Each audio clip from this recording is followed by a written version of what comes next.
to the African Echo, where the African stories don't just talk, but they echo. On today's episode, it's very wonderful. We have a wonderful guest, and he is not just a politician. But let me give you a background. This story today is about spirituality, Christianity, it's about politics, but it's also about brotherhood and sisterhood. Well, today's guest doesn't need introductions. He is well known, but I'm just going to give him an introduction, by the way. He has served in the National Assembly of South Africa, but not only that, he served as a student politics. He serves in the church very many years. I'll give you the number, 36 years, but I'll just tell you who he is. He is my brother and my friend, and I'm welcoming Usbu. Usbu, welcome to today's episode. Thank you, my sister. I'm so glad that I'm your guest today. Thank you so much. Doesn't it feel weird like talking to me? Well, it's somehow strange, but well, that's life. Life has got different chapters. Yeah, but I'm so excited that I'm in your show today. Absolutely. Yes. But I've known you, Sbu. I was in Sunday school. You were already on the other level many years back. But let's take it back for a person who doesn't know Sbu. Who is Sbu before politics, before parliament, before any other thing? Well, when I talk about my life, some people feel that at some stage I'm exaggerating. Look at my age. I am old, yes. I'm in a couple of decades existing. But I grew up in Claremont, in the township, here in KwaZulu-Natal, Durban, here in South Africa. Like any other child in the township. I attended primary school, I think it was Kranskloof. I attended Opelili Primary, I attended Ilanga High School, where actually my politics started. I will come to that. Yeah. Yes, as you've said, I'm a full member of the Apostolic Faith Mission of South Africa, AFM. In Claremont. That's why I grew up from Sunday school, as I've said. You see, it is now Pinetown Faith Center. Right. I grew up there singing in church choir, though it was not my interest. I served in the teenage group up until the youth choir. Till then I went to the university to study law. I graduated and a lot has happened, but politics has been there. I know we'll talk about it as we go on, up until I went to the National Assembly. What is frustrating or interesting about my life, some people do not know me that I'm actually a Christian. They know me as a politician. Only? Only because I don't know whether I didn't do much preaching in public. I was not an evangelist enough. Right. But when I joined politics, it's when everything started. People started to know me. But I've got strong roots of faith. Yeah, that's in my family as well. Absolutely, I do know that. Well, like I said, I've known Usbu, like we went to, oh my goodness, for many years. I'm not going to mention because it will show our ages. But let's take it back. Let's take it from Ilanga. I remember you were in SRC. Yeah. At one stage, because we looked up to you like, whoa, he's an SRC, maybe I can also join, And you also groomed me. I know you groomed me into politics, but let's not talk about me. Let's talk about you. Even in SASCO. Take us back to that. The reason why I was elected the SRC president at high school, in my township, Katabega, there was a youth organization called the Zakhele Social Club, which was a youth against drugs, against some social ills, where those young people who were sitting at community policing forums. Then I was elected in my township as a chair of that youth organization. But remember, the school as well, the high school, is there in the township. Now, when the time comes that an SRC must be elected, the majority of the learners were the guys from my neighborhood. They knew me. They said, no, why should we elect? Because before me, there was an SRC president who was in matric, and I think I was in grade 11, grade 12 now. But that SRC president was full of jokes. So no one took him serious, I think he's a policeman now. But when the time comes that there were elections, I was elected a class rep. Then we have to go to the assembly to elect the president. We were elected about 5 of us as candidates. Now we started campaigning in the assembly. When my time came to address the learners, they remember I was shorter than this. I had to take a chair. I remember my friend took a chair to stand on top of the chair. That's pretty interesting. When I said, Amandla, everyone said, yeah, the president is here. We were not voting. We have elected the president, who must take over. Then there was a voting. I won, I don't know, overwhelmingly. That's why it started. Now, in the community, I was a chair of the youth organization. At the high school, I'm the president of the learners. And I joined COSAS from there. Where I met Mr. Julius Malema for the first time. Yeah. I think he was a chairperson of Gauteng that time. Right. So that is where my political career started. You remember, as a SRC president, you become the member of the governing body as well. You sit on those meetings with your parents, telling them that they are out of order here. Community meetings, that's where everything started. Because when my term of office came to an end as a president, I was then elected again to be the chair of the debating society of the same school. But it didn't end as you finished high school. I remember very well. You go to university. I went to the You university. still move with the leadership. Yeah, but remember, it's high school. I was also a member of SCM. We call it Student Christian Movement. I was preaching there. Right. And then people take it serious when I'm preaching. The president is preaching, you know. And then I went to University of Durban, Westville, it's now UKZN, University of KwaZulu-Natal. I met people who were with us at the university, at the high school. Right. They were elder brothers now. They said, oh, we are here. No, you must not get lost. Let's take you to SASCO. I didn't even know that SASCO. I joined the NCU clique formally at the university. I was in SASCO. But I think in SASCO, I served as an activist for about 2 years. After that, I was elected the deputy chairperson of SASCO. Of the branch. Right. The next following year, I was elected the chairperson of SASCO at the university. But remember, I'm a law student. In law student faculty, we've got what is called law student council, right. A council for the learners, yes, for the students. I became the deputy. I was elected the deputy. SASCO comrades were the law student. Also elected me to be the deputy chair of Law Student Council. Now, within the university, there was what was called the Black Lawyers Association Student Chapter. Right. Because that's an existing organization outside. So as the lawyers were coming, the senior lawyers to train us as law students, they introduced this thing. I think also now we've got Advocate Madonsela. Those are the people who trained us. The late Babu Ngubane, my late principal, in the profession, Babu Comfort Ngiti. So those are the people who trained us. Then even there, I was elected the deputy chair of BLA. Because they said, no, because you are serving the law school in council, the BLA must be represented. Yeah. The following year, I was elected the chairperson of Black Lawyers Association. I was expected to pass as well. So I don't know, God has been... You had a lot, it's very colorful. But at the same time, I became a member of the Student Christian Movement now at the university. We call it SUCA, Student Union of Christian Action, something like that. Student Union, I think. Yeah, but I was a member of SUCA. I was successful here to dodge to be elected in anything. I just wanted to be a Christian. They wanted to worship God. So that has been with me. Then, before I graduated, on my final year, SASCO deployed me to the SRC of the university now. Right. I was elected, because I was a chair of SASCO, I was elected to be the spokesperson of the SRC, the Media and Communications Office. Then I was then the SRC, or the spokesperson of the SRC. But because I was now no longer at the branch of SASCO as a leader, Comrade felt that, no, man, let's deploy you to the province of KwaZulu-Natal to serve there.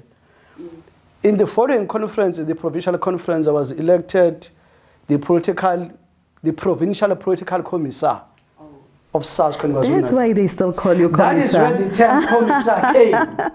It's still with me. Because everyone I know calls you commissar. Whenever I meet someone in the mall, in the flight, everywhere, once they said, hey, commissar, Kunjan, this one was my comrade at university.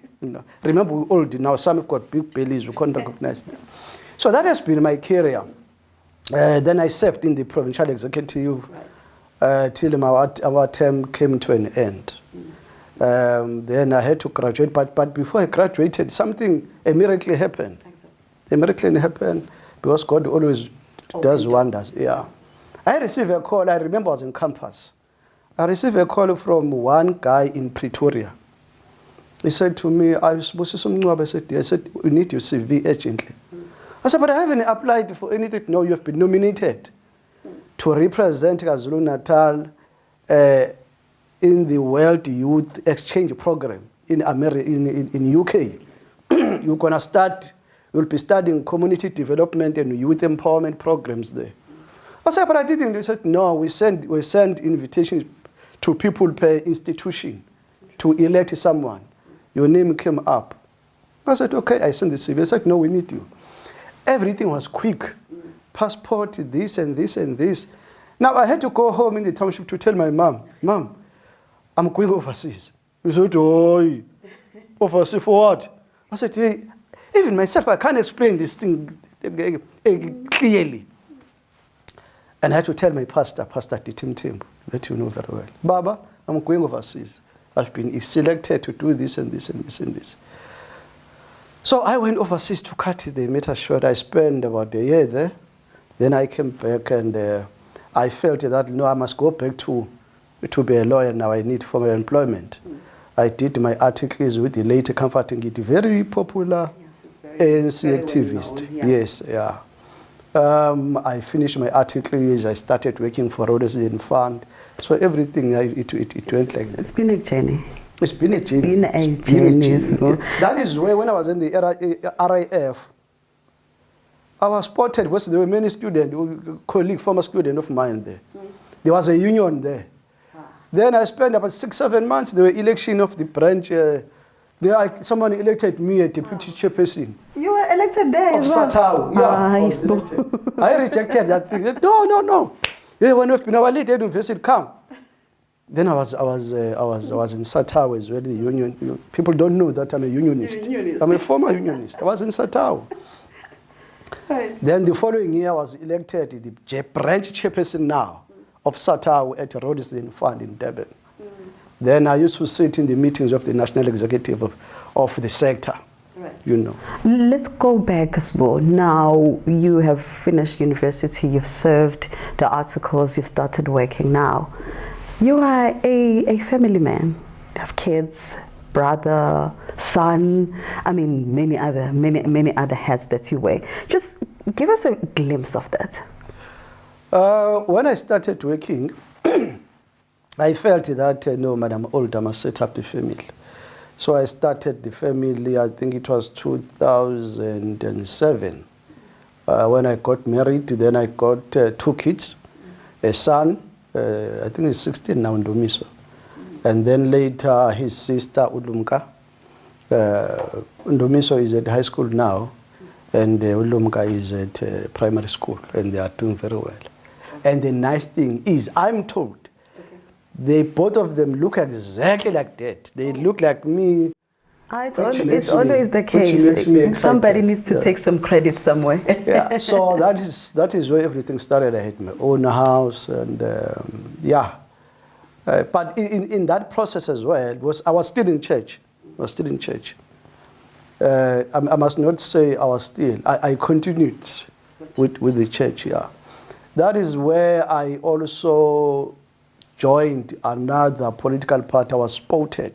Now you're joining politics. Because politics has been there, Shema. I wanted to run away from this.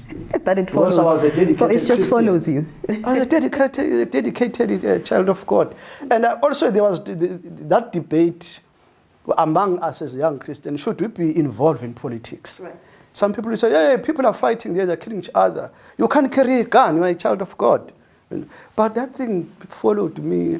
Then I was spotted by the late Mrs. Kamakwaza Msibizanel. He said, no, let's come and work. When she was building her National Freedom Party, the NFP. Then there was elected the first president of the NFP Youth League. Then I was a member of the NEC, member of the NWC.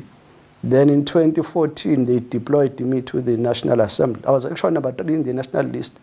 They deployed me to Parliament.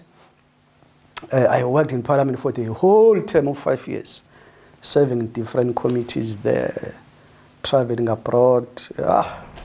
Committees that include state intelligence, labor, defense. I mean, interesting choices. Do you choose these positions, or you just no? In Parliament there's a caucus. Then the caucus would be among those. Obviously, would declare your interest according to your expertise. As a lawyer, I knew that I'd have to serve in the Justice Committee, Constitutional Development, Labor, because also at some stage when I was still in practice, I was doing labor law as well. But also in other committees, the party leader would deploy you. Like in the State Intelligence Committee, JCI, I was deployed by the president. Because on that one, you must go for security clearance, security check. You must get all those things checked in, all those things. So I served there. You know, Sbu, I feel like your political life is larger. And I feel like we should take this to another setup. But let's now fast forward to serving in different political parties, because you didn't just serve there. Yeah. You left the party and then you moved to the other. Take us through that. Sometimes you don't. People used to say, when you are changing parties, sometimes you will be spotted, you will be recruited. But you do change parties. You will be asked, no, Chief, please. Come and assist us. But you don't dispute that you do change parties. I don't dispute it. Cool. And I think God is behind that. You know, you have to commit. My contribution in nation building doesn't stop. But at some stage, when I left Parliament, I really wanted to go to practice and be a lawyer. But I joined the ATM, the African Transformation Movement, and I was seconded to serve in the National Executive. I served there, but even there I was seconded to be the prosecutor of the disciplinary hearing nationally. Even there I was also seconded to be the national spokesperson of the party, which I did at almost 2 years. I was speaking on a variety of issues. Then I left the ATM, but when I left the ATM, I still wanted to go back to practice and be a lawyer. When I was recruited by the newly formed party of the former president. No. There was Action SA somewhere, but no. There was. Yeah, but I didn't spend time there. Right. I didn't spend much time. I think it was a couple of few months. Okay. Yeah, when I was recruited by Umkhonto weSizwe. Currently, I'm a full member of MK. Okay. And I served in the KwaZulu-Natal legislature as a researcher for Umkhonto weSizwe Party caucus. Yeah, I work with the members of the provincial legislature deployed by Umkhonto weSizwe. So that's what I'm currently doing. That's what you do. Yeah, my president is President Jacob Zuma. He was leading us very well as the Umkhonto weSizwe Party. We are doing very well in terms of recruitment, positive contribution to our people. So your job is to research, and are you the guy behind the people that are talking in Parliament? Well, I love this, but let's just say to our lovely viewer that we will be back with more. And you are currently watching the African Echo. We are talking to Sbu Mncwabe. He is a politician, he's a Christian. You've never seen this before. Politics, power, and of course, Christianity. Interesting stuff. We'll be back with more. Well, you have been watching the African Echo. My name is Portia. Thank you so very much for joining us on today's episode, and to also my guest. If you have never thought that Christianity and politics goes hand in hand, well, you are here, and this is a wonderful episode. Please don't forget to like, share, and comment on our social media pages, and also share with your wonderful brothers and sisters that never thought it is possible. Until next time, siyabonga, salam kahle. Thank you so much. Goodbye.